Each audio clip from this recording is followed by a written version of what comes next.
Sound of Metal is a powerful film about a man losing his hearing, but its message goes far deeper than that.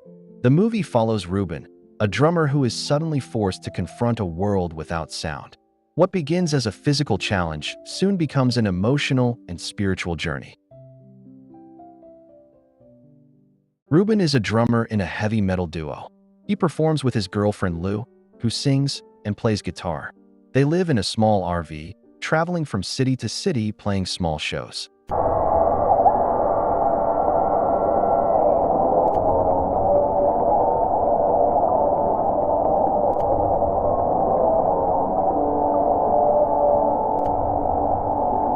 Ruben seems happy. He wakes up early, makes smoothies, and has a routine.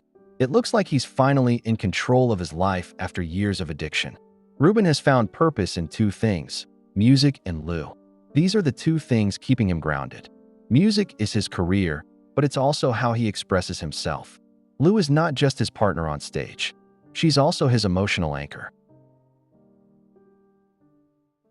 One morning, Ruben wakes up and notices that the sound around him is muted.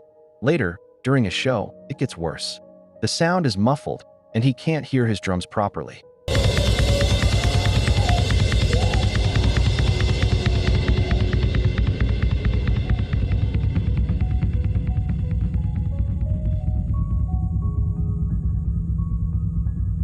He goes to a doctor, and after some tests, the doctor tells him that he has lost a large part of his hearing and it's going to get worse.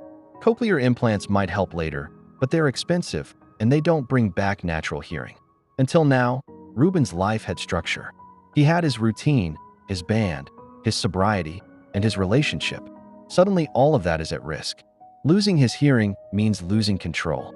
The way the sound cuts out in the film puts us in his shoes. It's disorienting and scary. The sound design mimics being underwater, symbolizing how Ruben is drowning in fear and confusion. After hearing the diagnosis, Ruben does what many people do when they're scared. He ignores it. He tells Lou everything is fine and keeps performing.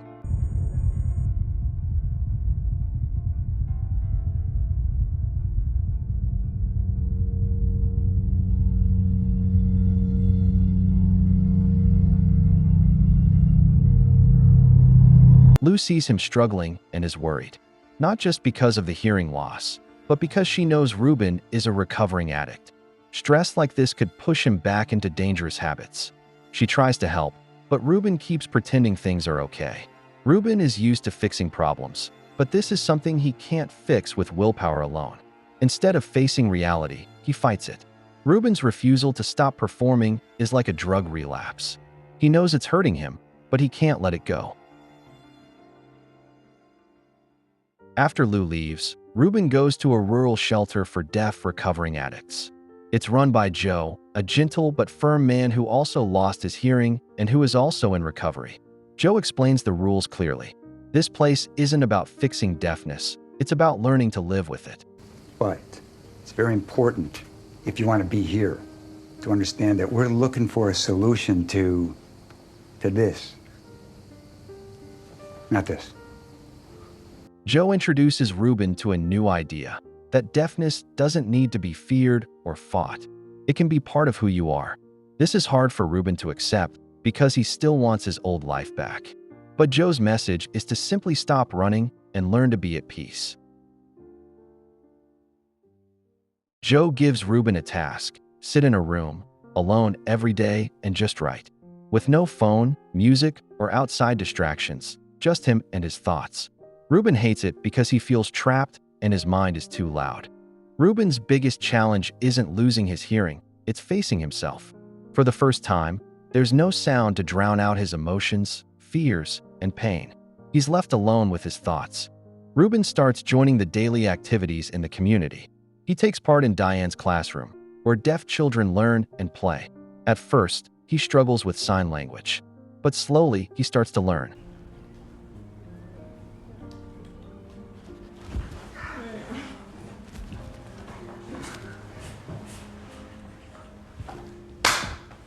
One day, he even teaches the kids how to drum using vibrations and rhythm.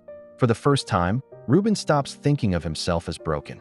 He feels seen, understood, and included. He finally becomes part of a community. Ruben secretly uses Joe's office computer and searches for Lou. He finds a video of her performing in Paris. She's singing in a completely different style than the metal music they used to play. Ruben can't let go of the life he had with Lou. The music, the love, the sense of purpose. Even though things have changed, he still clings to that version of himself. He believes that if he can get back to that life, everything will feel right again. Feeling desperate to get his hearing back, Ruben makes a big decision. He sells his drum kit and even sells the RV he shared with Lou. He uses the money to pay for cochlear implants, a medical device that can create a sense of sound. He even asks Joe for a loan so he can buy back the RV. It's time, okay? It's time. I gotta do something. Right? Try and save my fucking life. So that's what I'm doing. Okay? No one else is gonna save my life. Right? If I just sit here and diddle around, what am I gonna have? Nothing. Ruben isn't just trying to fix his hearing. He's trying to fix his life. He's chasing the feeling of being whole again, even if it means ignoring all the progress he made. Joe tells Ruben that he can't stay at the shelter anymore. It's not a punishment. It's the result of Ruben's decision to reject the way of life the community stands for. This is where the film draws a sharp line between two ideas. One path is about healing through acceptance. The other is about repairing yourself, just to fit back into the world. Ruben chooses the second, and in doing so, he has to leave the community behind. Ruben goes to the hospital to activate his cochlear implants. This is the moment he's been waiting for, the moment he thinks everything will go back to normal.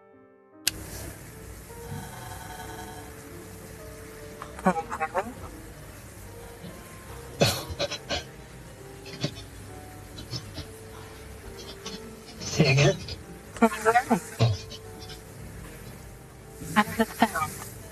People's voices sound metallic and distant. Ruben worked so hard to get his life back. He gave up everything to get these implants. But now that he has them, he realizes that fixing his hearing didn't bring him peace. Ruben travels to Paris to visit Lou. When they see each other again, their relationship feels different now. Lou seems healthier. She stopped scratching her arms, which she used to do when she was anxious or overwhelmed. She's moved on and seems better without him. They sit and talk, but it's clear that something has changed. I just got a shit ton of things to do, you know? Right, like with the tour stuff. Yeah, the fucking tour, everything. Like, we just gotta get back on it, you know? Everything. The album, the tour, you know? Yeah. The next morning, Ruben leaves quietly while Lou is still asleep. No big farewell, no last conversation, just silence and understanding. This is Ruben's moment of clarity. He finally stops holding on. He accepts that their love was real, but it has run its course. Ruben walks through the streets alone. He sits on a bench outside, surrounded by everyday life. Cars, children playing, and birds chirping. These sounds are almost painful coming through his implants.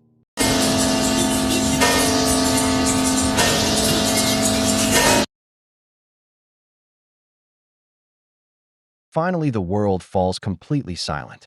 This is Ruben's real turning point. The implants gave him noise, but not peace.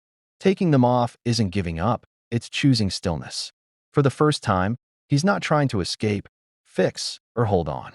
He's simply being present. Sound of Metal is about accepting that we don't always have to fix things and learning that silence isn't a punishment. It's a space where healing can begin. Ruben's journey is not about returning to the life he once had, but finding peace in the life he has now. Make sure to like and subscribe if you enjoyed this video, and I'll see you in the next one.